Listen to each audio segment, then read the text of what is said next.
Low-carb diets come in a variety of forms, right? It could come as a ketogenic diet, paleo, Atkins, South Beach, carnivorous, or even my programs, the Wheat Belly and Undoctored programs. But there's an Achilles heel, a potential Achilles heel in all these low-carb efforts, and that is the failure to include plentiful prebiotic fibers. That is, fibers that you can ingest, but you don't have the enzymatic machinery to digest, but bacteria do. And bacteria take those prebiotic fibers to produce a variety of metabolites. And these metabolites are good for us. We need them, such as butyrate. Butyrate, produced by bacteria from metabolism of prebiotic fibers, nourishes the intestinal lining in your gastrointestinal tract. About 70% of your intestinal cells' energy comes from butyrate. And this butyrate also enters the bloodstream, where it causes wonderful changes, wonderful benefits, such as a rise in HDL, a reduction in triglycerides, reduction in fatty liver, reduction in insulin resistance, reduction in blood pressure, and many emotional and mental benefits like clearer thinking, more energy, better sleep, extended REM sleep. So the metabolites that come from prebiotic fibers are crucial for your overall health.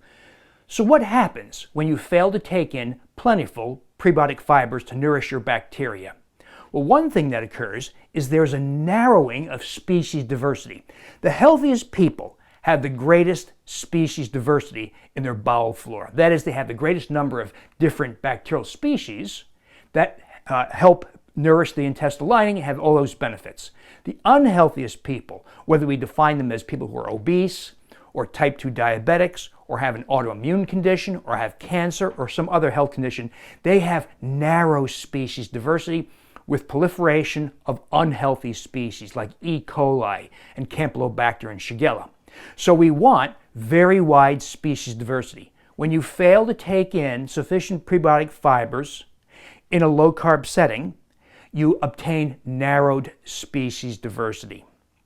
Another factor, another development that occurs in a low-carb diet without prebiotic fibers is that there are bacterial species that can feed on prebiotic fibers but can feed on other things in the absence of prebiotic fibers. There's a species, for instance, called Akkermansia muciniphila. And this species is good for you. If you have about 4 or 5% of all the bacteria in your colon occupied by Akkermansia, it's great. It reduces blood sugar, reduces insulin resistance, reduces blood pressure, has many other wonderful benefits, including supporting the growth and proliferation of other healthy species. But when you fail to take in prebiotic fibers, something odd happens. So a lot of the bacterial species that rely on prebiotic fibers are suppressed or die. Akkermansia has the option of feeding on human mucus. That's why its name, Akkermansia muciniphila, mucus lover. So Akkermansia turns to human mucus and degrades it. Well, the mucus lining in the human gastrointestinal tract is crucial for protection of your intestinal wall. And when you degrade the mucus lining, funny things happen. It introduces unhealthy changes in other microbes. It also causes inflammation in the intestinal wall, colitis. And so failing to take in prebiotic fibers leads over time to colitis, inflammation. And that in turn leads to an increase in intestinal permeability, and that starts a whole cascade of other adverse effects like autoimmune diseases, inflammation in other organs, and deterioration in metabolic health, rise in blood sugar, deterioration in insulin responses, etc.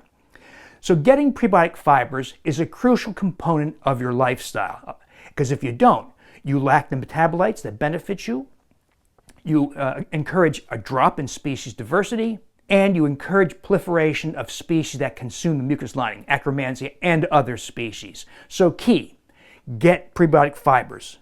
We use a minimum of 20 grams per day from such things as small servings of legumes, chickpeas, white beans, black beans, kidney beans, peas, lima beans, jicama, raw green bananas, raw white potatoes put into a smoothie, say.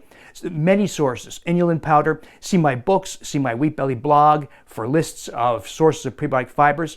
Now, if you want to know how diet fits in the context of an overall program for health, I invite you to take a look at my latest book, which is the Wheat Belly Revised and Expanded Edition, where I incorporate these kinds of conversations about bowel flora health, about the diet in the context of a broader program. Because if you only do diet, you can only expect so much success. Diet's powerful, no question, but you can only expect to go so far in your quest to be slender and healthy. If you want to go further, you've got to take several additional steps, such as replacing the nutrients that are commonly missing from a modern life, yet are programmed into need by your genetics. So we replace all those nutrients. The overall program is enormously powerful for both weight loss as well as restoration of health, including maintenance of gastrointestinal and metabolic health.